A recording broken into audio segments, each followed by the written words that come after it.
Okay, good morning, everyone. Let's begin with this topic. The same topic we are having, water quality. In the last lecture, we have left over from this topic, hardness of water. So we'll continue this. In previous class, also I've just informed you about the hardness. What do you mean by hardness? It is a property of a water which prevent the leathering of the soap. Hardness is of two types. What are the two types? There are two types: temporary hardness as well as a permanent hardness. Okay. Am I audible now? I'm audible to Ah, yes, everyone? yes, yes, sir, Yeah. yes, sir. Okay. Yes, sir. PPT is also visible to you? Yes, sir, visible. Yeah, visible. Visible. Okay. Yes, sir. So there are two kinds of hardness. That is a temporary hardness, and another one is a permanent hardness. Okay. For temporary hardness, it is caused due to the presence of carbonates and sulfates.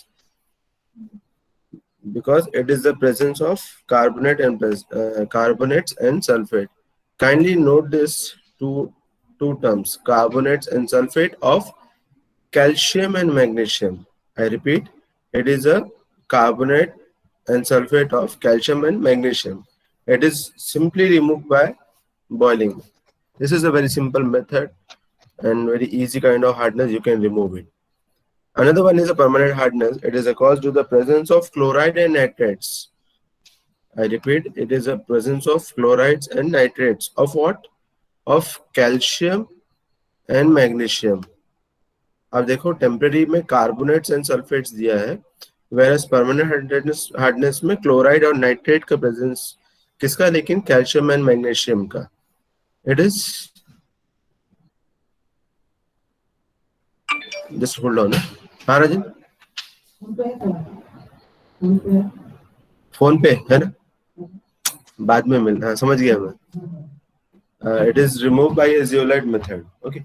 Hardness is usually expressed in gram per liter, or you can say in ppm. In early class, also I have informed you that in your level it is okay if you are talking about mg per liter, gram per liter, or ppm. It is all equivalent to you. But when we go for a higher study, then when we go for a MTech or PhD, then definitely there is some slight difference between them.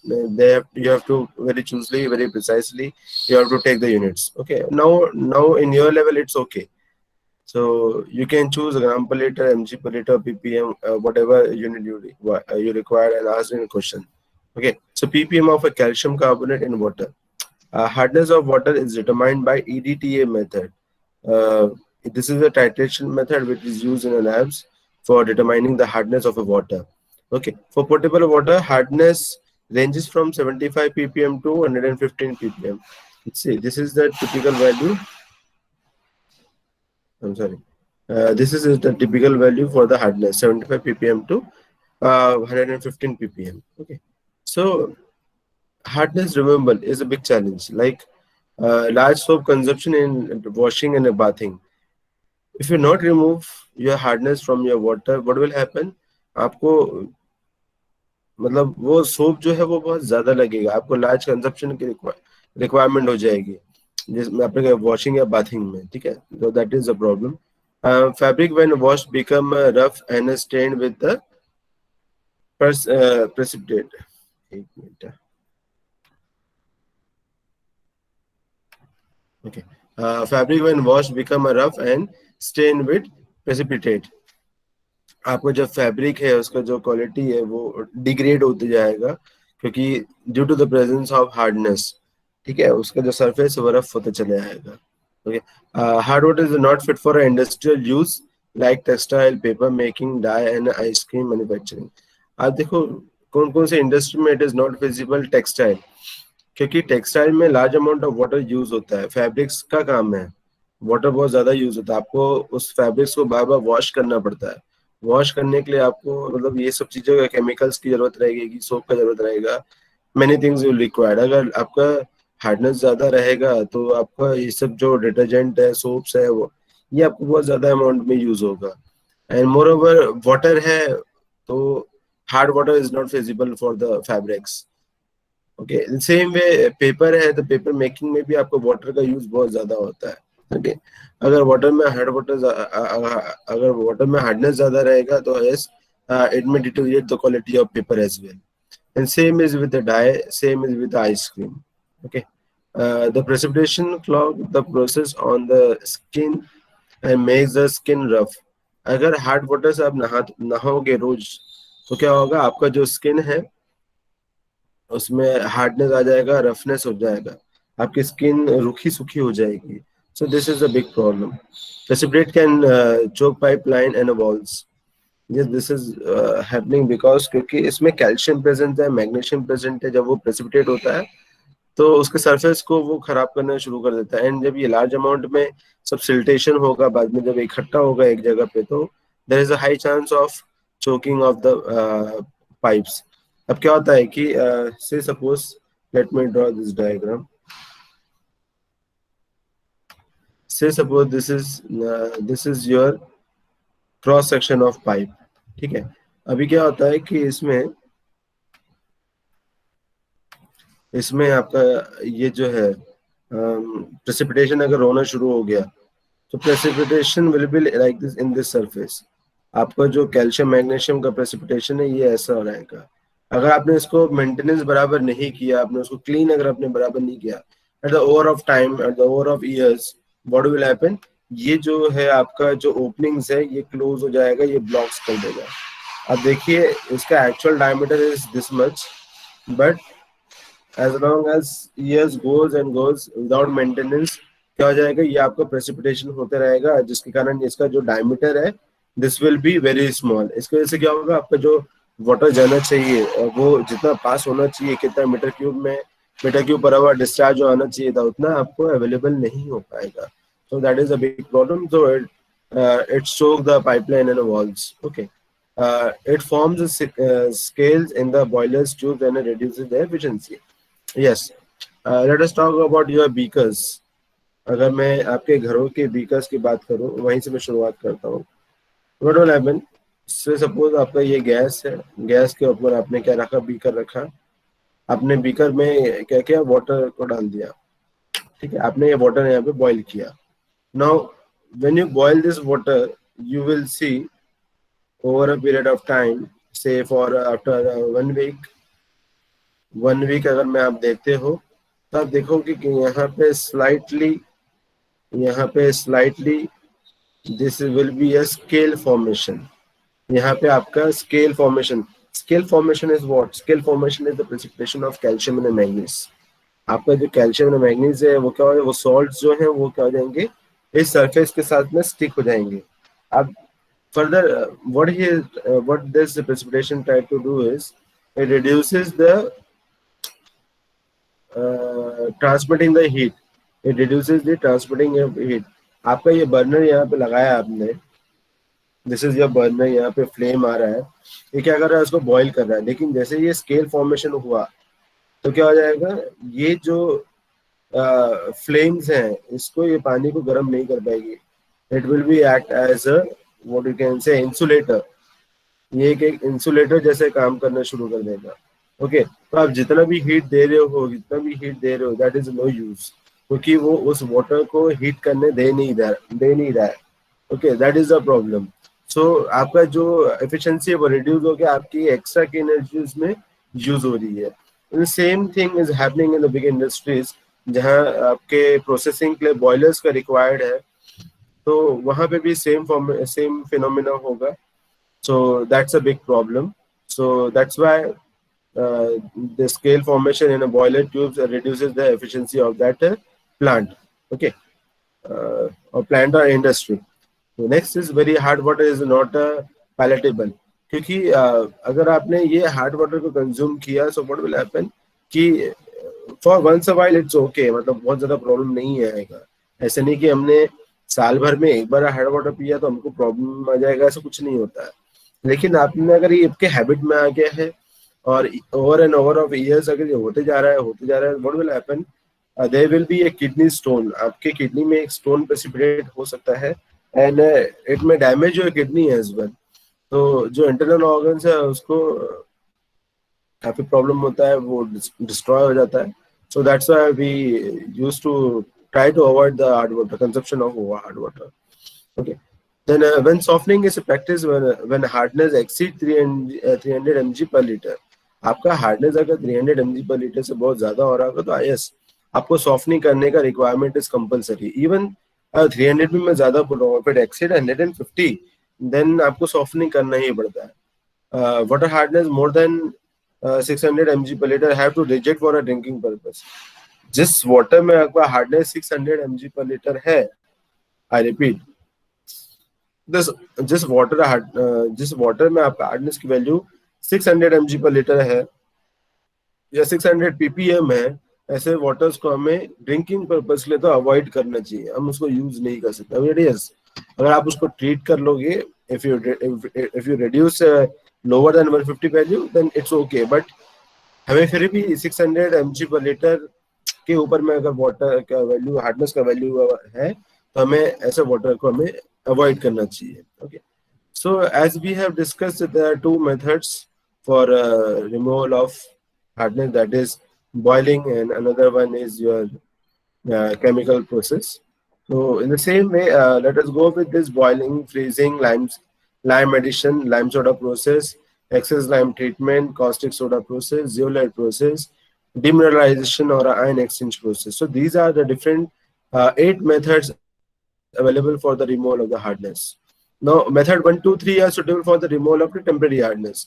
आपका ये जो है boiling, freezing, lime addition, ये जो आपका method है, ये this is very easy, very simple, and you can do it for your temporary hardness. Rest all this lime soda process, excess lime treatment, caustic soda process, zeolite process, demineralization or ion exchange, you will use this method for the permanent removal of the permanent hardness, or you can say it can be used for a both. Okay, the temporary hardness is removed as follows. आपका जो temporary hardness है कैसे remove होता है? You can just you can do just by boiling. Boiling यानी देखिए आप इसमें इसका ये chemical formula दिया हुआ है. Sorry, formula. This is your equation. Okay, so CaHCO3. What do you mean by this CaHCO3? This is the carbonate, calcium, and magnesium. Carbonate for calcium, CaHCO3 twice. When you heat this, अब जब इसको boil करोगे तो क्या होगा, ये 3 fraction में divide हो जाएगा. The first fraction will be CaCO3, calcium के टर्म्स में कन्वर्ट हो गया, CaCO3 प्लस CO2 इवॉल्व होगा एंड प्लस H2O. आपका जो CO2 है वो इवॉल्व, गैस जो है वो बाहर निकल जाएगी इवोपरेट होके, and H2O, yes there will be H2O. मतलब क्या है कि हम सेपरेट कर देंगे उसको, CaCO3 सेपरेट हो गया और H2O सेपरेट हो गया. ठीक है, सेपरेट हो गया मीन्स रहेगा, लेकिन CaCO3 आपके स्केल फॉर्मेशन में आ जाएगा. तो in that way you are saying we are separating this. Same is with having with MgHCO3. जैसे कैल्शियम है वैसे ही MgHCO3 ट्वाइस. तो इसमें भी क्या होगा कि आपका ये MgCO3 में कन्वर्ट हो जाएगा और CO2 इवोपरेट हो जाएगा, रह जाएगा H2O. ठीक है, same thing will happen. Now addition of lime. इसमें एडिशन ऑफ लाइम में जैसे CaHCO3 ट्वाइस, ये एज इट इज हमने ले लिया, लेकिन हमने क्या किया, लाइम को उसमें ऐड कर दिया. What do you mean by lime? CaOH whole twice. This is your lime. So when this equation will write, so in right hand side you will see twice of CaCO3.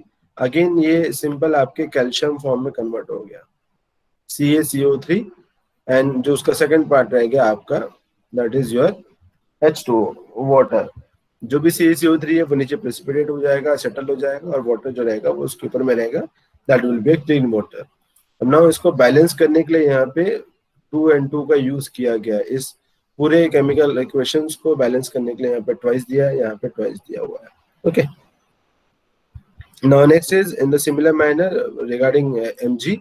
So MgHCO3 whole twice plus CaOH whole twice, it will give you what? CaCO3 plus MgCO3 plus H2O. Again you check, H2O तो मिल रहा है, लेकिन यहाँ पे calcium भी आ गया है and magnesium भी आ गया. कैल्शियम किसकी वजह से आ रहा है यहाँ पे? Due to the presence of lime. Lime itself is a calcium. ठीक है, तो इस लाइम की वजह से आपका कैल्शियम फॉर्मेशन हो रहा है CaCO3 plus MgCO3. Okay. Now removal of a permanent hardness by using a lime soda process. Okay, using a lime soda process. So this is CO2 carbon dioxide. ये आपका carbon dioxide है, इसको हमने क्या किया, लाइम के साथ mix किया. When you mix with the lime, it converted to CaCO3, calcium form में कन्वर्ट हो गया, and then H2O. Okay. So similarly, CaHCO3, I repeat, CaHCO3 plus your this calcium plus your lime. ठीक है, CaHCO3 plus your lime. This will give you twice of CaCO3 plus 2H3O. I repeat, plus 2H3O. This is your removal of temporary hardness. It is quite similar. It is quite similar to this formation. Okay. लेकिन ध्यान रखो कि यहाँ पे twice of H3O यहाँ पे produce हो रहा है. This is not H2O. This is H3O. Okay. Then similarly, MgHCO3 plus CaOH all twice. This will give you CaO3 plus MgCO3 plus twice of H2O. Then magnesium sulfate, MgSO4 plus lime. This will give you MgOH whole twice. Okay, plus CaSO4. Now you can see this is a conversion of MgSO4 to CaSO4. MgSO4 to Ca. यहाँ पे देखिए, अगर आप देखोगे यहाँ पे Mg क्या किससे रिएक्ट हो गया, this is reacting with this. Mg is reacting with whom? वो आपका रिएक्ट कर गया इसके साथ में, OH ओल्टोइस के साथ में. देन आपका जो HCO3 जो था वो हो गया आपके इस Ca के साथ में, और यहाँ पे उसने अपना फॉर्मूला ही चेंज कर लिया. Then here you can write like this, CaCO3 plus MgCO3. अब बचा क्या है उसमें, H2O, and 2 is for your balancing. Okay. Similarly, MgSO4 plus CaOH all twice. MgOH all twice plus CaSO4 is the conversion of MgSO4 to CaSO4. Now CaSO4 plus Na2CO3. Now what do you mean by Na2? ये कहाँ से आ गया? Na is your sodium. ठीक है. CaSO4 plus Na2CO3. ठीक है. It will give you CaCO3. ये Ca जो रहेगा ये CO3 के साथ में मिक्स हो गया, प्लस ये जो Na2 है ये आपके SO4 के साथ में हो गया, जिसकी वजह से ये जो आपका रिमूवल ऑफ सल्फेट है that is very easy now. ठीक है, ये आपका रिमूवल ऑफ सल्फेट के लिए ये इक्वेशन को यूज करेंगे. कंफ्यूज होने की जरूरत नहीं है. This is the lime soda process. In this method the lime and is sodium carbonate और सोडा एज यूज्ड. ठीक है, इसमें यहाँ पे लाइम सोडा प्रोसेस में ये सोडियम को हमने यूज किया है. Now next is CaCl2 plus CaOH whole twice. Now in this Ca will interact with this OH whole twice and Ca जो रहेगा वो Cl2 के साथ में मिक्स हो जाएगा, क्लोराइड्स फॉर्म में कन्वर्ट हो जा रहा है, कैल्शियम क्लोराइड के फॉर्म में ये कन्वर्ट हो गया. Similarly, MgCl2 plus CaOH whole twice. Now this Mg will mix with this OH whole 2 and it will form MgOH whole twice. ये जो Ca है फिर से ये आपके क्लोरीन के साथ मिक्स हो गया. So CaCl2, this is the removal of the chlorides. Now CaCl2 plus Na2CO3. This Ca will mix with this CO3. ये आ गया. Now Na2 will mix with Cl2, so it will form a twice of NaCl, sodium chloride. Now next is MgCl2 plus Na2CO3. It will give you Mg, ये Mg plus ये आपका CO3 इसके साथ mix कर गया. Then Na2Cl2, again it will give you NaCl, sodium chloride. So you can use this as a sodium chloride. Okay, so these are the different processes for removal of the permanent hardness. Now permanent hardness किसकी वजह से होता है हमने वो देखा था आपका. This is happening just because of the chloride, nitrates of what? Calcium and magnesium. तो आपको अगर रिमूव करना होगा परमानेंट, तो these are the methods you can use it. Okay. Now one more thing, अब इन सब में देखिए कॉमन चीज आपको दिखेगा, कई जगह पे दिखेगा CaCO3, CaCO3, CaCO3, राइट. यहाँ पे ये Mg है, again CaCO3, Ca, then again Mg, CaCO3, MgCO3. तो अब ये जो CO3 वाला टर्म है, ये वाला कैल्शियम मैग्नीशियम, देखिए ये यहाँ पे सेपरेट हो जा रहा है. बाकी जो चीजें हैं आप उसको कहीं ना कहीं आप उसको यूज कर सकते हो या रिमूव कर रहे हो वहां से. Okay. Now, what is the advantage of a lime soda process? What is the actual advantage of this? The pH value of water treated by this process bring down to 9. I repeat, the pH value of water treated by this process bring down to 9, and which result in a decrease in a corrosion of the distribution system. अब यहाँ पे pH को control कर ले रहे हैं, और 9 lime soda use करने से आपकी जो pH की वैल्यू है इट क्लोजर टू 9. अगर क्लोजर टू 9 भी अगर मैं बोलूँ तो इंडस्ट्री में आप उसको आराम से यूज कर सकते हो, बिकॉज उसमें कोरिजन नहीं होगा. अप टू 6.5 टू 9 आप इजीली आप इंडस्ट्री में यूज कर सकते हो.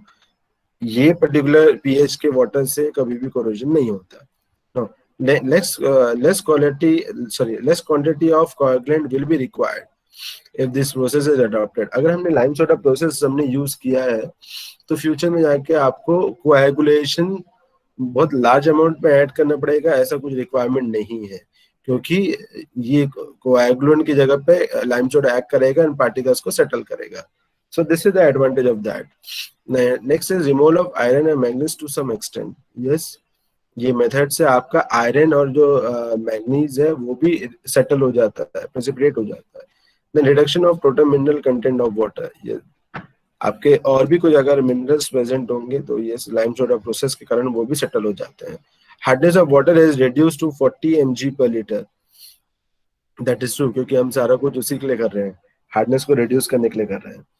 But 40 mg per litre of what? CaCO3. This is very important, क्योंकि जब हम न्यूमेरिकल भी सॉल्व करेंगे तो ये टर्म्स जो है आपका बार बार आने वाला है. CaCO3 आपका पीछा नहीं छोड़ने वाला है, क्योंकि न्यूमेरिकल भी हम जब सॉल्व करेंगे तो इसी के टर्म्स में हमको CaCO3 के टर्म्स में हमको सॉल्व करना है. And magnesium up to 10 mg per litre.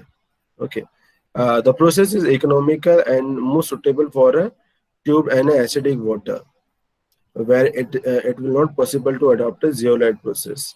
Zeolite हम देखेंगे, this is a separate process. ये जब हम आगे बढ़ेंगे ट्रीटमेंट प्रोसेस में तो तब मैं zeolite आपको बताऊंगा ये होता क्या है, कैसे इसको यूज होता है.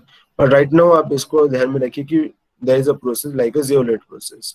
So lime soda is having a good advantage over this.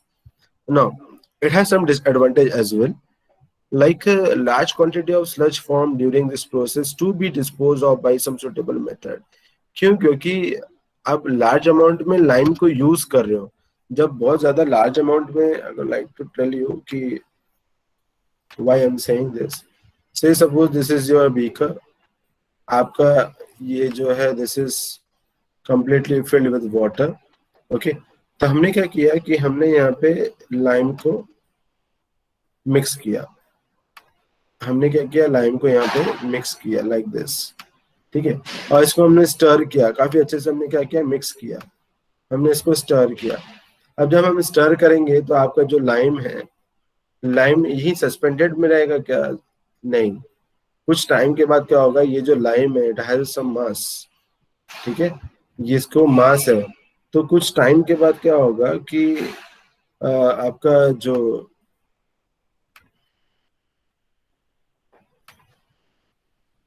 जो लाइम है, ये जो सस्पेंडेड में दिख रहा है, everything will be settled over here. सारा का सारा क्या हो जाएगा, यहाँ पे सेटल हो जाएगा. सेटल हो जाएगा इट मींस क्या है, this everything will be precipitate on this bottom surface. ये क्या बन रहा है, ये आपका स्लज क्रिएशन हो रहा है, ये स्लज फॉर्मेशन हो रहा है. सो this is the problem for disposing of. आपका जो भी स्लज बन रहा है इसको डिस्पोज करने का अपना एक अलग प्रॉब्लम है. So lot amount of sludge is producing, so this is one of the disadvantage of this. This process is require a skilled supervision of its successful working. इसको सक्सेसफुल प्रोसेस करने के लिए क्या है कि आपको ऑप्टिमम अमाउंट ऑफ डोज देना पड़ता है. इट्स नॉट लाइक कि आपके मन में आया कि 1 kg डाल दिया, 2 kg डाल दिया. नहीं, ऐसा वर्कआउट नहीं होता है. आपके कितने लीटर में कितना आपको लाइम प्रोवाइड करना है, that you have to decide. Okay, so इसके लिए आपको एक टेक्निकल पर्सन लगेगा. दैट्स व्हाई एक स्किल सुपरविजन का हमेशा आपका रिक्वायरमेंट है. और इसके बाद में आपको उसको स्टर भी करना पड़ेगा. कितनी देर के लिए करना है, क्या करना है, वो भी जानना जरूरी है. So you require a skill person for this. If recarbonation is omitted, a thick layer of a calcium carbonate will be deposited in the filtering media, distribution pipe, etc. Okay. So next is a zeolite process. This is also known as a base exchange or ion exchange process. The hardness may be completely removed by this process. Ion exchange का आपको समझ में आया होगा कि plus और minus का आपका जो होता है कैलकुलेशन, वो सब उसके बारे में आएगा इसमें. Okay, this is known as a base exchange और ion exchange process. The hardness में be completely remove by this process. Now principle क्या है इसका? Zeolites are a compounds. Zeolites are a compounds. Compounds of what? Compounds of silicates of aluminium and sodium. I repeat, it's a silicate of aluminium and sodium, which replaces sodium ions with a calcium and a magnesium. देखिए, आपका zeolites are a compounds of what? Silicates of aluminium and sodium, which replace sodium ions with calcium and magnesium. आप देखिए पूरा nature change हो जा रहा है उसका. Silicate of aluminium and sodium replaced with the sodium ions with calcium and magnesium. देखो उसका नेचर चेंज हो रहा है. When hardness is passes through a bed of zeolite, हम किसी zeolite से जब हार्ड वाटर को पास करेंगे तो वो silicate of aluminate and sodium से कन्वर्ट होके sodium ions with calcium and magnesium हो जाएगा. The zeolite can be regenerated by passing a concentrated solution of sodium chloride. फिर से आप इसको एक्टिव कर सकते हैं, zeolite को दोबारा से एक्टिव कर सकते हो. बट कैसे कर सकते हो? Passing a concentrated solution of a sodium chloride. I repeat, passing is concentrated solution of a sodium chloride. जब आप सोडियम क्लोराइड का उस जियोलाइट के ऊपर में दोबारा से आप यूज करोगे, देन यस, आपका जो जियोलाइट है दोबारा एक्टिव हो जाएगा. वो दोबारा से आपके हार्डनेस को रिमूव करने के लिए रेडी हो जाएगा. The chemical reaction involves are. उसमें जो केमिकल रिएक्शन होने वाला है वो क्या होने वाला है? SiO2 twice of SiO2 Al2O3. I repeat, SiO2 Al2O3 Na2O. यानी क्या है ये? This is a compound. Which compound? This compound, silicates, SiO2, aluminium, Al2O3, sodium, Na2O. ठीक है, ये है. प्लस आपका जो हार्ड वाटर है, हार्ड वाटर क्या है आपका? CaHCO3 all twice. So this is your hard water. This will convert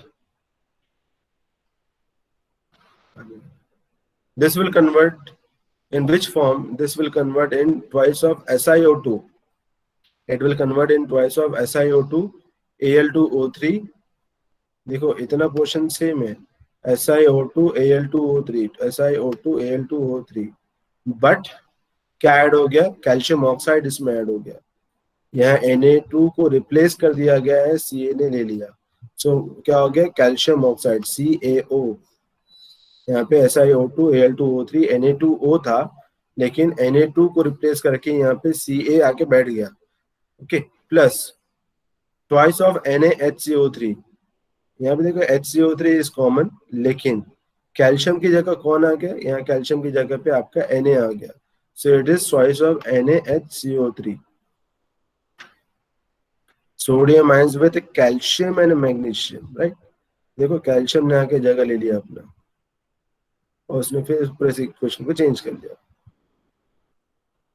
now zeolite process, twice of SiO2 Al2O3 plus Na2O as it is हमने ले लिया. नाउ इसमें CaSO4 हमने ऐड किया, कैल्शियम सल्फेट. CaSO4 हमने ऐड किया. ठीक है. Now this will give you choice of SiO2, Al2, O3, CaO as it is, जो यहाँ लिख रहा था वैसे ही है. बट क्या हो गया, Na2SO4 सोडियम सल्फेट, ये कन्वर्ट हो गया आपके सोडियम सल्फेट में. Similarly choice of SiO2, Al2, O3, Na2O plus calcium chloride CaCl2, यहाँ पे आपने क्या किया, CaCl2 से हमने ऐड किया, तो this will give you what, same फिर से वही देगा, twice of SiO2, Al2O3, CaO. जो देखो तीनों में एक ही चीज दिख रही है आपको, CaO फॉर्मेशन हो रहा है, लेकिन बाद में क्या हो गया, सोडियम क्लोराइड फॉर्मेशन कर दिया उसने. इसमें क्या किया, सोडियम क्लोराइड फॉर्मेशन हुआ. सो this is how this zeolite process is working. But again हमने बोला था क्या कि यू कैन रीजनरेट इट, आप इसको दोबारा से रीजनरेट कर सकते हो. Now twice of SiO2 plus twice of SiO2, Al2O3, Na2O, यानी कि as it is आ गया, plus twice of NaCl plus twice of NaCl, ये क्या देगा आपको, twice of SiO2, Al2O3 as it is दे दिया. बट क्या आ गया, Na2O plus CaCl2, यहाँ पे क्या हो गया, Na2O plus CaCl2. Similarly is for your manganese as well. Okay. Now advantages of zeolite process. In this process the sludge is not formed. Main क्या था, लाइम जब हम यूज करते हैं स्लज फॉर्मेशन बहुत ज्यादा था, लेकिन हम जियोलाइट यूज करेंगे तो स्लज फॉर्मेशन नहीं होगा. ओके, सो स्लज फॉर्मेशन नहीं होगा तो उसको डिस्पोजल का प्रॉब्लम भी नहीं आएगा. It can not be operated easily and no skill supervision is required. ये आपने एक प्रोडक्ट बना दिया, आपने उसको यूज किया, मतलब वो ऑटोमेटिक काम करता रहेगा. रीजनरेशन की बात आएगी तो उसको आप रीजनरेट सॉल्यूशन के साथ मिक्स करके फिर से आगे यूज कर सकते हो. लेकिन यहाँ पे ऐसे कोई स्किल लेबर का रिक्वायरमेंट आपका नहीं है, ये एक प्रोडक्ट बना दिया, आप उसको एज इट इज यूज कर सकते हो. The hardness of water reduces to 0 and hence use for a boiler and textile industry. अब यहाँ क्या बोल रहा है, the hardness of water reduces to 0. अगर 600 या 300 उसकी वैल्यू है तो उसको आप 0 ppm तक के भी लेके आ सकते हो. And hence you can use for boiler and textile industry, आप आगे यूज कर सकते हो. The process economical where salt is cheaply available. ये प्रोसेस इकोनॉमिकल क्यों है, क्योंकि यहाँ पे इजिली आपको सॉल्ट अवेलेबल हो जा रहा है. सॉल्ट अवेलेबल कौन सी की बात कर रहे हैं हम लोग, एल्यूमिनियम भी अवेलेबल है, सोडियम भी आपका अवेलेबल है. ठीक है, तो it is quite easily you can get. The load on a zeolite can be reduced by a combining it with lime और एरिएशन प्रोसेस. ठीक है, आप जियोलाइट प्रोसेस के साथ में अगर एरिएशन भी आप प्रोवाइड करा दोगे तो इट विल बी गुड. आपका जो जियोलाइट के ऊपर में जो लोड आने वाला था वो थोड़ा सा और रिड्यूस हो जाएगा. Now disadvantage of a zeolite process. The zeolite process cannot be used for a turbid or a acidic water. No, yes, क्योंकि क्या होगा कि इसमें इतना टर्बिड और वाटर रहता है कि उसमें इतने सारे पार्टिकल्स है जिसकी वजह से it is difficult to react with a zeolite. आप जियोलाइट के साथ उसको रिएक्ट नहीं कर, जियोलाइट इज अ मीडियम, तो उसके साथ जब आप मिक्स करोगे ना तो थोड़ा सा मतलब पार्टिकल्स के कारण वो डैमेज करेगा जियोलाइट को, वो यूज नहीं कर पाएंगे आप उसको. सॉल्ट्स क्योंकि सॉल्ट इजीली वर्कआउट नहीं कर पाएगा टर्बिडिटी के कारण. The zeolite process is unsuitable for a water containing iron and magnesium. Zeolite process में मतलब जब अगर आपके वाटर में अगर आयरन और मैग्नीज अगर हाई अमाउंट में प्रेजेंट है, लार्ज अमाउंट में प्रेजेंट है, तो थोड़ा सा इसको जियोलाइट को यूज करने में भी हमें दिक्कतें आ सकती है. The zeolite should be operated carefully to avoid an injury or a damage to the equipment. Okay. Now next is a demineralization. Demineralization मतलब आपके water से minerals को remove करना. Both cations and anions are removed by a resin similar to a zeolite in two columns by a ion exchange method. Okay, similar जैसे हमने zeolite में किया है वैसे ही है. Resin may be regenerated with a sulfuric acid and a sodium carbonate. आप दोबारा से रीजनरेट कर सकते हो रेजिन को with the help of sulphuric and sodium carbonate. This process is used in a industry to get a distilled water और quality water motion of water through the atmospheric earth plants, tree, rivers and ocean in a cyclic motion through a liquid solid and a gaseous phase is called a hydrological cycle. मतलब it's a very common method, वो simple सा है, तो कोई ऐसा tension वाला काम नहीं है. सिंपल जैसे जियोलाइट आपने यूज कर दिया था वैसा ही आपका कटायन एनहांस रिमूव करेगा. Okay, then chloride content I will move forward for this. Yes. You're required to see the metals concentration. What is the metal concentration in your water, and what are the other chemical substances in your water? That is also an important point. As well as you have to see what are the dissolved gases which are there in your water. That is also important. So let us begin with this metals and other chemicals. Water contains various minerals or metal substances such as the iron, manganese, copper, lead, barium, cadmium, psyllium, fluoride, arsenic, etc. आप आपका जो ये water कहाँ से आ रहा है? This is coming from the earth. ये आपके अर्थ सरफेस के कांटेक्ट में है, और आपका जो अर्थ है that is a fully mix with your minerals. वो वहाँ पे मिनरल्स की भरमार है. It is fully rich with the minerals. तो this is quite high possibility कि आपका जो आपके अर्थ सरफेस में मिनरल्स हैं वो आपके वाटर के साथ में मिक्स हो ही जाएंगे. तो very commonly we have seen that iron, manganese, copper, lead, barium, cadmium, selenium, fluoride, arsenic, ये जो एलिमेंट्स है, ये जो मेटल्स है, ये इजीली आपके वाटर के साथ में मिक्स हो जाता है. The concentration of iron and manganese should not B allow more than 0.3 ppm. You can see for iron, यहाँ पे आयरन के बारे में मेंशन किया है. हम ये कह रहे हैं कि it should not be more than 0.3 ppm. किसके रिस्पेक्ट में? आयरन के रिस्पेक्ट में.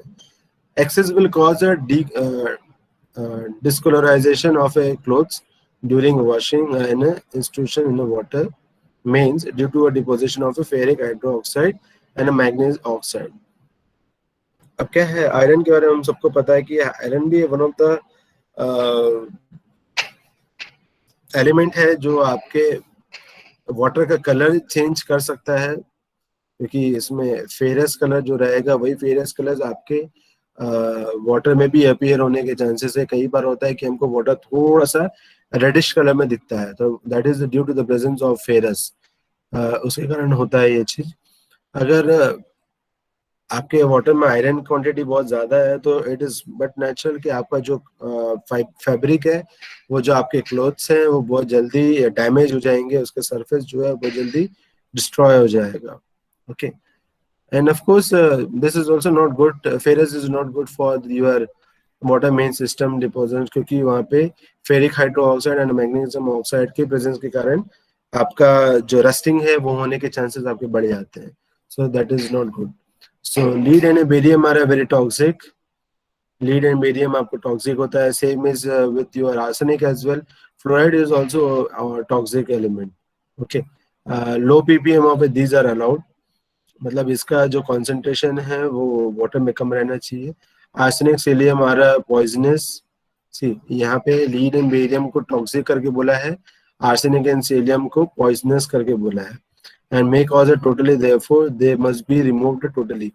All these are from the group number 5, जो आपके periodic table में एक heavy group elements करके कहा जाता है.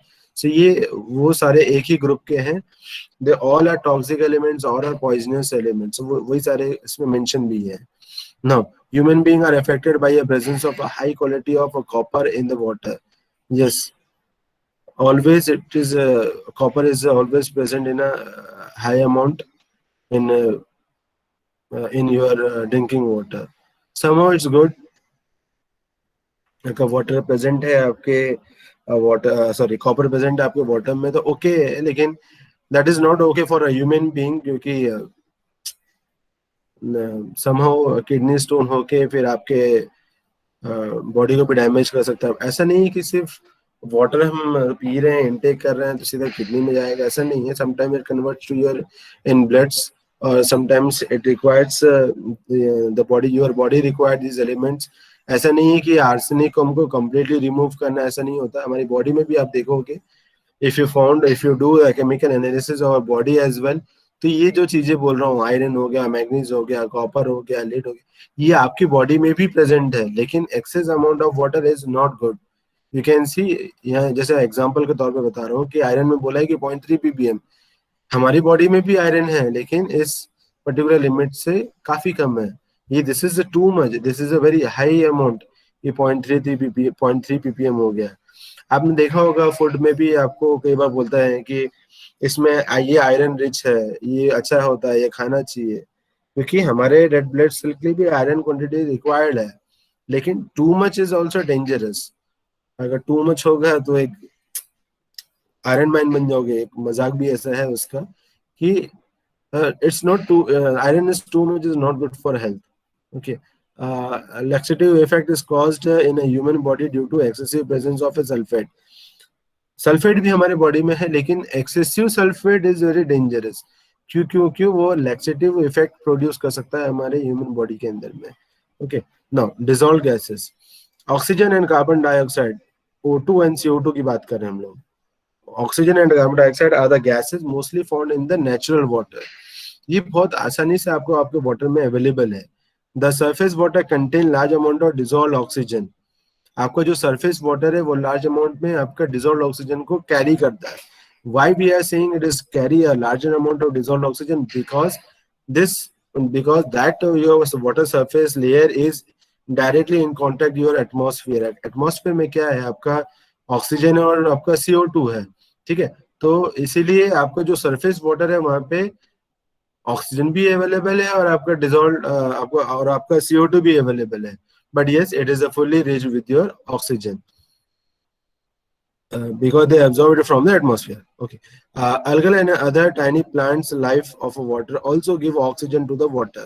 अभी अगर आपके एक्वाटिक लाइफ, अगर आपका एक्वाटिक बॉडी है, एक्वाटिक बॉडी में अगर एक्वाटिक लाइफ अगर है, एक्वाटिक लाइफ का मतलब है कि आपका एल्गी है, प्लांट्स वगैरह है, तो क्या होगा कि इसकी वजह से भी आपके वाटर में ऑक्सीजन की क्वांटिटी सफिशिएंट अमाउंट में रहता है। The presence of oxygen in the water is dissolve from dissolved form keep it fresh and sparkling, but a more quantity of oxygen causes a corrosion to the pipes and materials। देखो, oxygen important है लेकिन too much oxygen is also causing a corrosion to the pipe materials, that is also not good। तो हमें क्या करना है कि हमें एक स्टैंडर्ड को मेंटेन करना है। हम आगे धीरे धीरे उसी पॉइंट पे आ रहे हैं, हम आगे देखेंगे कि एक स्टैंडर्ड होना चाहिए कि कौन से एलिमेंट्स को कितने क्वांटिटी में होना चाहिए, क्या स्टैंडर्ड के साथ होना चाहिए, that will come. Now water absorb carbon dioxide from atmosphere again. क्यों? क्योंकि वाटर क्यों एब्जॉर्ब कर रहा है, क्योंकि वाटर आपके एटमॉस्फेयर के कांटेक्ट में है, जिसकी वजह से कार्बन डाइऑक्साइड आ रहा है। If water come across a calcium and magnesium salt, carbon dioxide react with the salt and convert them in bicarbonates. देखो, if water come across a calcium and magnesium, जो जिस वाटर में carbon dioxide present है, हमने एक पहले भी equation में देखा है कि यहाँ पे आपको CO2 दिखा, किसी ने कुछ बोला नहीं, ये CO2 आया कहाँ से, that is coming from the atmosphere. Okay, अगर ये CO2 वाटर आपके कैल्शियम एंड मैग्नीशियम सॉल्ट के कांटेक्ट में आएगा, उसके साथ रिएक्ट करेगा with the salt and then it will be convert into bicarbonates. फिर क्या हो जाएगा, वो आपके बाइकार्बोनेट्स में कन्वर्ट हो जाएगा, विच विल कॉज हार्डनेस। वो आपके हार्डनेस होने के चांसेस बढ़ जाते हैं। ठीक है, हार्डनेस बढ़ाने के चांस बढ़ जाते हैं।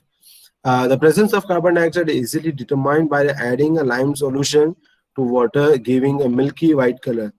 आप क्या कर सकते हो कि the presence of carbon dioxide easily determined. आप एक प्रेजेंस अगर आपको देखना है कि आपके वाटर में कार्बन डाइऑक्साइड का क्या प्रेजेंस है, तो आप सिंपली कीजिए कि आपके वाटर में आप आपका लाइम सोल्यूशन को ऐड कर दीजिए। अगर it will B too much milky, अगर बहुत ज्यादा व्हाइट कलर में आ रहा है तो समझो कि उसमें कार्बन डाइऑक्साइड प्रेजेंटेशन बहुत ज्यादा है, अदरवाइज नहीं। So next is BOD, BOD and COD, bio oxygen demand and chemical oxygen demand। Okay, BOD and COD, so this parameter also check under this chemical analysis। So if the water is contaminated with the sewage, अगर मान लो कि water आपका sewage के contact में आ गया है, the demand of oxygen by organic matter in a sewage is known as biological oxygen demand। I repeat, the demand of oxygen by organic matter in sewage is known as biochemical oxygen demand। ठीक है, later on specifically I will go for this particular topic क्योंकि मुझे BOD COD topic अच्छे से करना ही है, मैं specifically जाऊंगा वहाँ पे. Right now you know about this BOD and COD. The aerobic action continues till the oxygen is present in a sewage. As the oxygen exhausts the anaerobic action, being due to which foul smells start coming. Therefore, indirectly in a decomposition matter required oxygen, which is used by the organism. The aerobic decomposition of organic matter is done in two stages. The carbonous matter are first oxidized, and the oxidation of a nitrogenous matter takes place in the latter stage. आपका जो हम BOD का curve भी देखेंगे जहाँ पे S curve में रहेगा, और हम ये भी देखेंगे उसमें कौन कौन से स्टेजेस अवेलेबल होते हैं. That will see later on, but right now you must know about this, what is BOD and what is COD. Biological oxygen demand. अब देखो डिमांड बोल रहा है, demand oxygen demand. Oxygen demand में हम क्या बोलेंगे, से सपोज करो कि आपका एक सैंपल है, आपका दो सैंपल है, एक फ्रेश वाटर है, एक आपका सीवेज वाटर है. ठीक है, तो सीवेज वाटर में वो आप उसका नेचर जब देखोगे तो उसमें क्या है कि ब्लैकिश कलर का हो जाता है, येलोइश कलर का रहेगा, कभी ऑरेंज कलर का रहेगा, कभी ब्राउन कलर का रहेगा. This colour shows what, this colour shows the presence of oxygen. Let us take an example. अगर मैं सीवेज की ही बात अगर मैं करूं, सीवेज अगर होगा आपका फ्रेश रहेगा, so it will be like a freshly yellow, orange, या light green, something like this. But if you see the same waste, same sewage after 3 days, 4 days, it will be look like a brownish color. Again, if you see after 1 week, you will see that color will be completely changed in blackish. तो वो आपका black color में formation हो रहा है. But ये color changes क्यों हो रहे हैं? This color changes happening just because of the presence of oxygen. जब उसमें बहुत ऑक्सीजन रहेगा या ऑक्सीजन रिच रहेगा तो उसका फ्रेश कलर दिखेगा.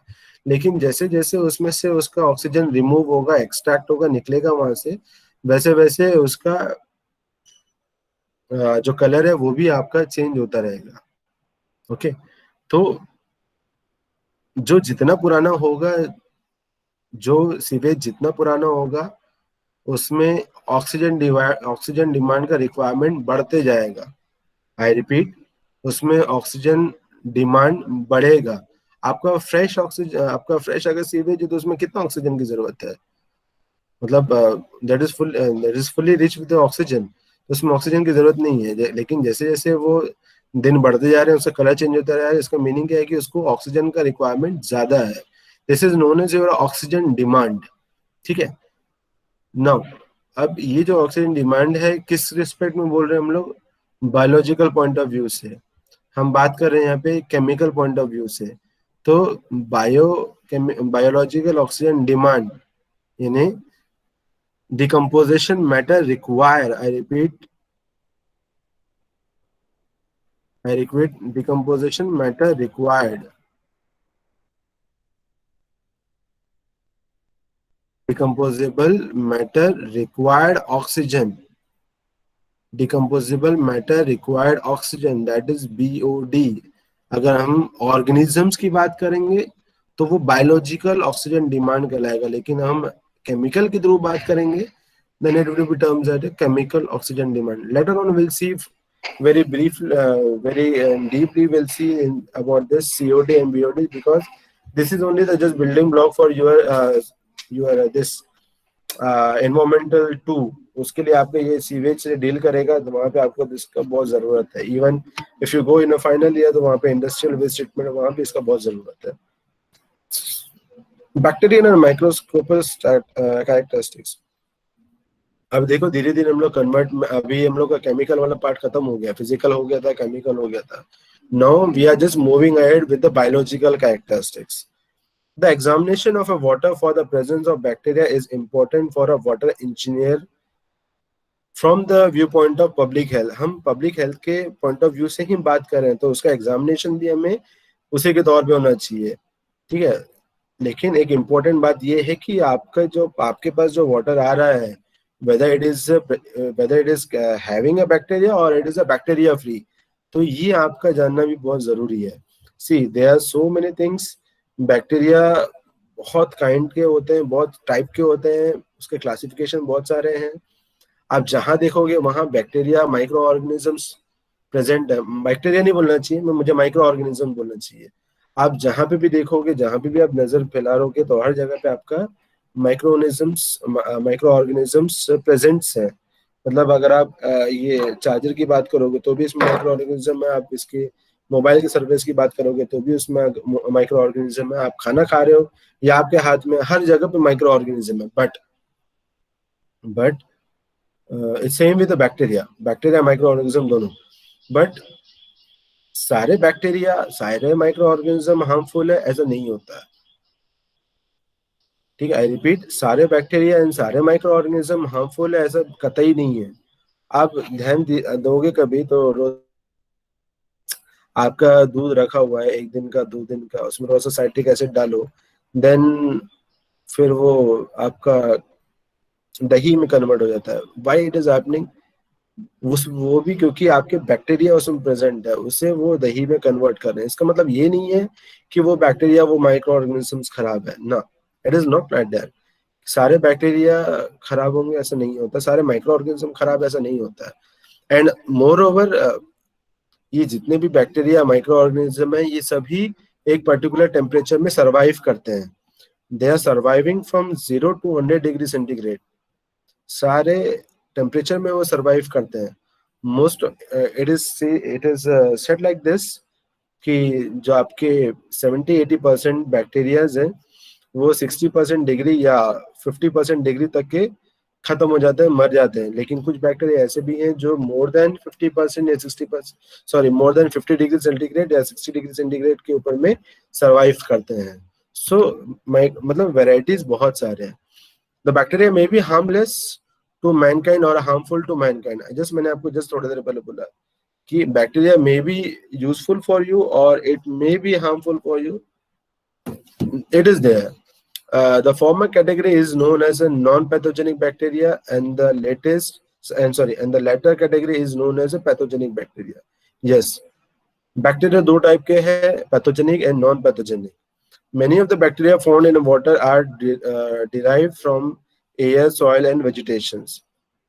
मैंने बोला आप जहां भी नजर घुमा लो आपको वहां पे बैक्टीरिया माइक्रो ऑर्गेनिज्म मिलना ही मिलना है। सो एयर ही हर जगह, सॉइल ही हर जगह है, वेजिटेशन ही हर जगह है। तो मतलब these are there. The selective medium that promote the growth of the particular bacteria and inhibit the growth of the other organism is used in the lab to detect the presence of the required bacteria, usually coliform and bacteria. But अगर हम water की बात करते हैं तो हमें देखना है कि हमें कौन से बैक्टीरिया पर फोकस करना है, ई कोलाई कितना है हमें वो देखना जरूरी है, आपकी कोलिफॉर्म बैक्टीरिया क्या है वो आपको देखना जरूरी है। That is important. Okay, so test for the bacterial determination, तो उसके लिए 2 टेस्ट है। One test is known as a plant count test, second test is known as MPN, that is a most probable number. तो ये दोनों भी test आपके available है। ठीक है, नो जब हम प्लांट काउंट टेस्ट की बात करते हैं तो उसमें ये देखते हैं कि दिस इज टिपिकली बायोटेक्नोलॉजी का टॉपिक हो जाता है, बट फिर भी हमारे पास में अवेलेबल नहीं है ये काउंट टेस्ट करने का, क्योंकि ये बायोलॉजिकल बायोटेक्नोलॉजिकल के इसमें आ जाता है। But in our pharma institute we are having, will try to go if your time allows, then definitely we'll do these experiment there as well. Okay, in this method total number of the bacteria present in a milliliter of water is counted. आपके 1 millilitre में कितने bacteria present है आपको उसको count करना रहता है। ठीक है, लेकिन हम क्या करते हैं इसमें कि 1 ml of sample water is diluted in 99 ml of water. 1 ml को हम क्या कर रहे हैं, 99 ml में हम लोग डाइल्यूट कर दे रहे हैं। तो वो थोड़ा सा मिला के वो 100 ml कहलाएगा। लेकिन 99 ml भी कैसा रहना चाहिए कि that should be your distilled water या sterilized water in other words. But हम कोशिश करेंगे कि इट में भी सिंगल डिस्टिलेशन और double distillation, but it should be a distilled water that, and आपको 99 ml वो कैरी करना चाहिए। And 1 ml of a dilute water is mixed with 10 ml of agar of gelatin. आपका 1 ml जो है उसको आप डाइल्यूट करो आपके 10 ml के अगर जेलेटिन सोल्यूशन के साथ में। Then this mixture is then kept in incubator. आप इसको फिर क्या करोगे, इंक्यूबेटर में रखोगे at the 37 degree centigrade. Why we are keeping 37 degree centigrade? Because 37 is your normal room temperature. and we have to keep it for 24 hours, और या फिर आप उसको रखिए 20 डिग्री सेंटीग्रेड फॉर 48 आवर्स। ठीक है, या तो आप 37 डिग्री में रखिए 24 आवर्स के लिए, या 20 डिग्री में रखिए 48 आवर्स के लिए। Now, after the sampling will be taken out from the incubator and colonies of a bacteria are counted। मैंने कहा कि क्या रहेगा, एक पेट्री डिश रहेगा। ओके, पेट्री डिश के ऊपर में आप लोग ये जेलेटिन वाला जो आपका मिक्सचर है, having 1 ml of your that sample, आप क्या करोगे, उसको जेलेटिन को रख दोगे और उसको आपने इंक्यूबेटर में रखा। देन इंक्यूबेटर से निकालने के बाद उसको आपने माइक्रो ऑर्गेनिजम्स के माइक्रोस्कोप के नीचे में रखो, and then you can identify that कि there will be some colonies, मतलब बैक्टीरिया की अपनी अपनी एक कॉलोनी उसमें बन जाती है। ठीक है, मतलब कॉलोनीज मतलब है कि वहाँ पैच बन जाएगा उनका। Then you have to count that, then you have to count those colonies. Everything done under this microscope. Okay, the drinking water should not have a more than a 10 coliforms। अगर हम drinking water की बात कर रहे हैं तो वहां पे 10 कॉलीफॉर्म आपका, it should not be more then 10 कॉलीफॉर्म्स पर 100 ml। यानी अगर आपने 99 ml आपका वाटर लिया, 1 ml आपने आपका सैंपल लिया, तो ये मिला के आपका 100 ml हो जाएगा।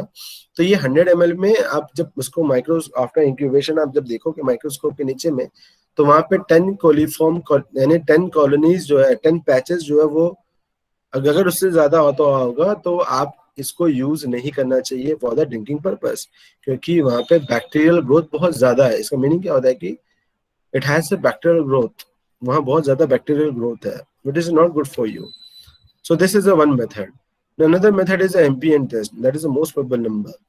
The detect of a bacteria by mixing a different dilution of a sample of water with a fructose broth and keeping it in the incubator at again, but 37 degrees centigrade for 48 hours. The presence of acid or a carbon dioxide gas. The presence of acid or carbon dioxide gas in the test tube will indicate the presence of B. coli. I repeat, आपका जो acid है या carbon dioxide है gas in the test tube will indicate the presence of B. coli. After this, the standard statistical tables are referred and the most probable number of B. coli per 100 ml of water are determined.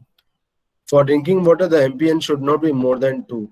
आपके drinking water के लिए आपका जो most probable number है 2 से ज्यादा नहीं होना चाहिए, प्रेफरेबली इट शुड बी 0, 2 से ज्यादा नहीं होना चाहिए।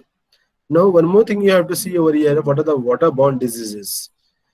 आप देखोगे तो पास्ट में बहुत से बीमारियां हुई है, बहुत से डिजीजेस स्प्रेड आउट हुए हैं। किसकी वजह से हुए थे? वाटर के कारण ही हुए थे।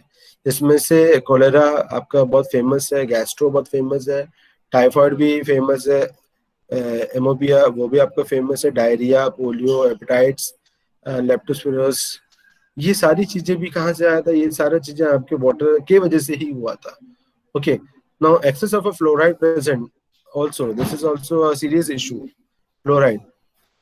फ्लोराइड से क्या होता है कि आपके जो डेंटल फ्लोरोसिस है, स्केलेटल फ्लोरोसिस है, मतलब कहने का मतलब है कि आपका जो बोन्स है उसको डैमेज कर देता है, एंड डैमेज कर देता है इन द सेंस कि आपके बोन्स को वो वीक कर देता है, your bones get very brittle. ठीक है, excess of fluoride present in a water that is above 1.5 mg per liter. Nowadays, as per the EPA, 1:5 is extreme now. We have to see for a 1.7 to 1. अभी जो status है that is 0.7 to 1.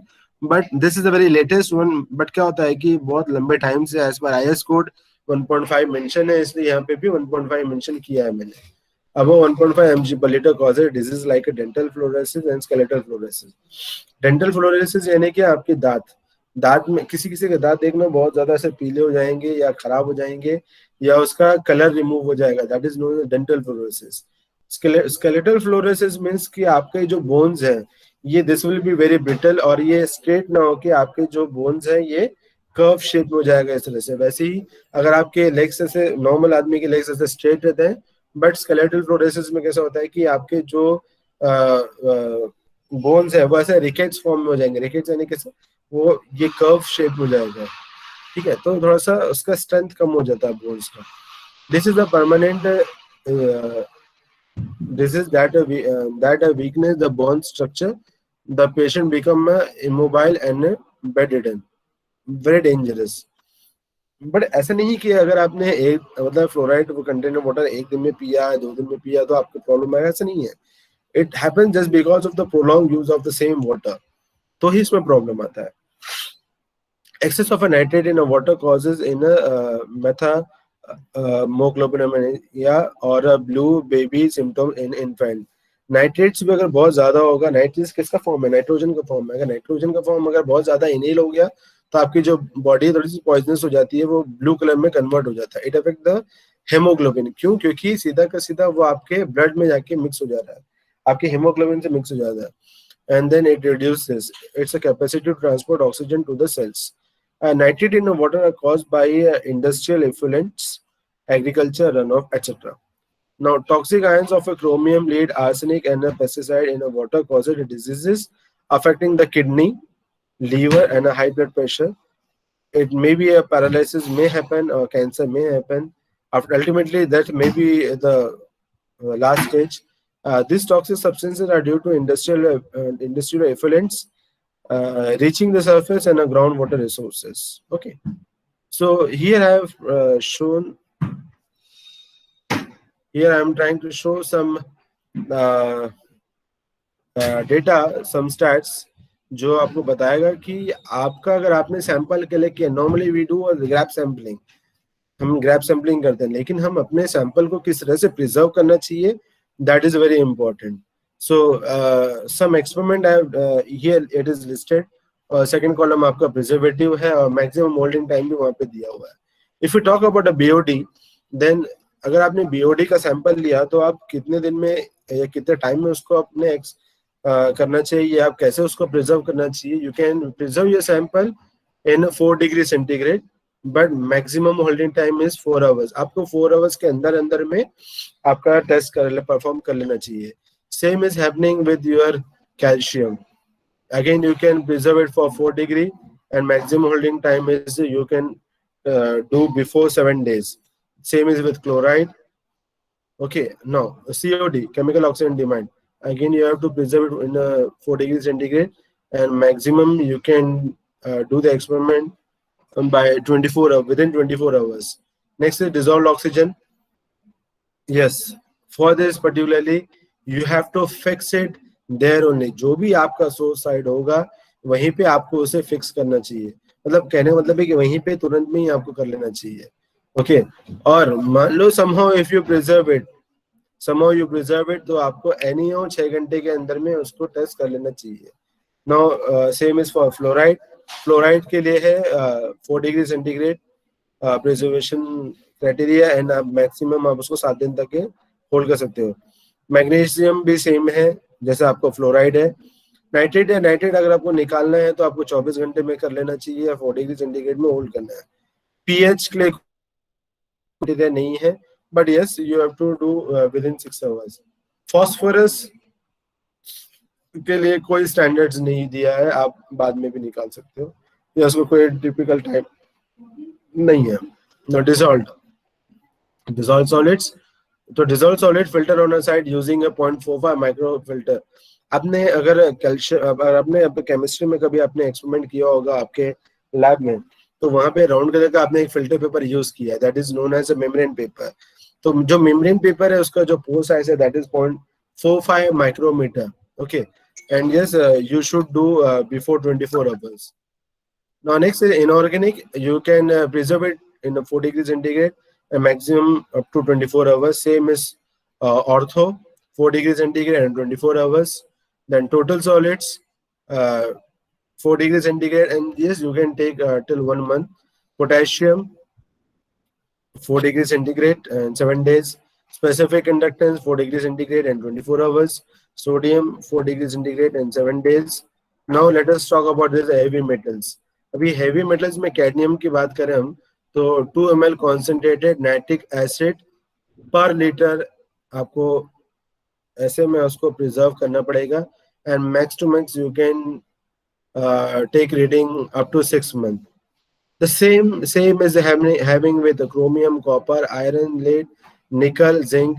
सभी के लिए आपको 2 ml concentrated nitric acid per litre ऐसे sample में उसे प्रिजर्व करके रखना चाहिए.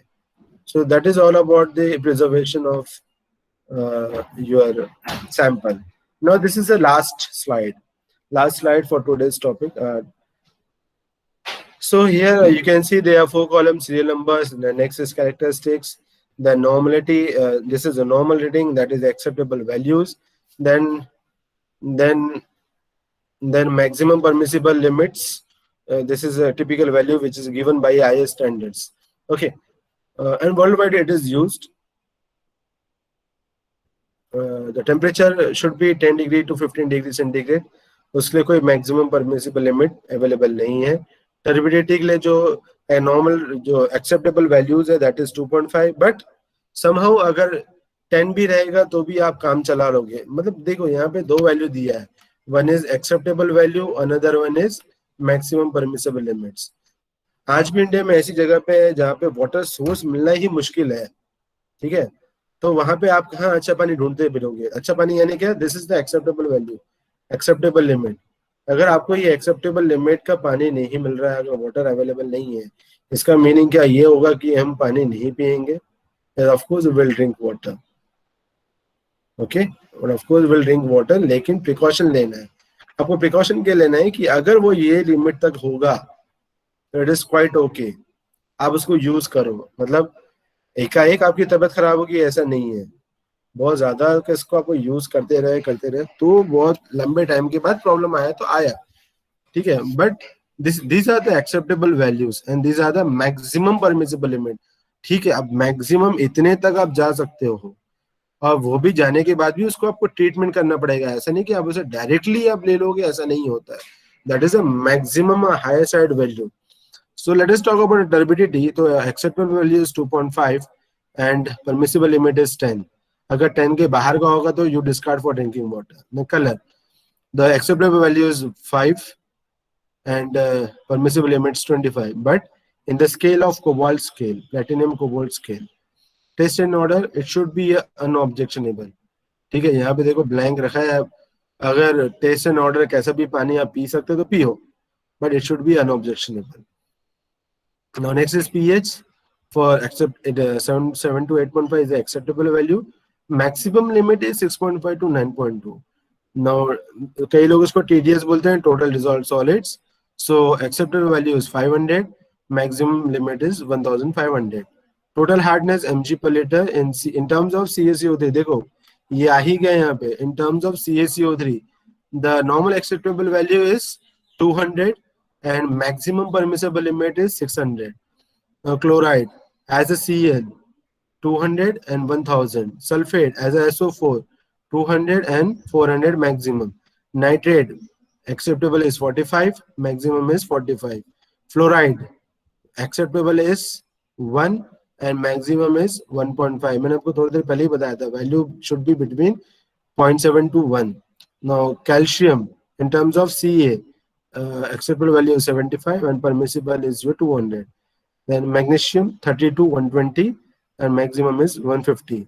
Then iron 0.1 and maximum permissible limit is 1. Manganese as Mn, 0.05 is acceptable value and 0.5 is a maximum value. Then phenol compounds 0.001 is acceptable, 0.002 is a maximum. Arsenic 0.05, maximum is also 0.05. Nowadays, as per EPA and HHS, is reduced and it is near about 0.01.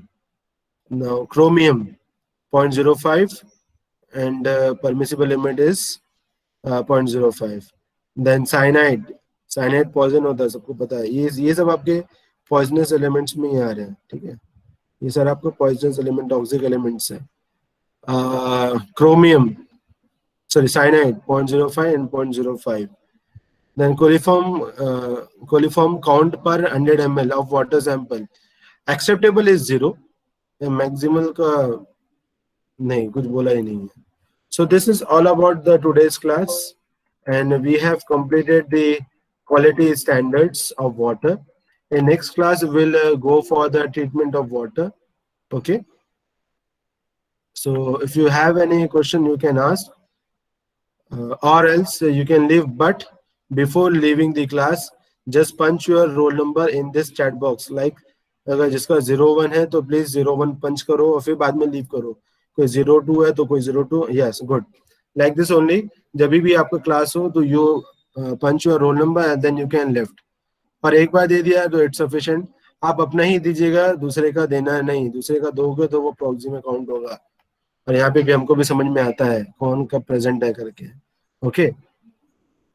So this is all about today's presentations. Today's class. Those who want to ask any question, they can leave, they can be here, or rest can leave. Okay, you can go for your next class. Thank you so much.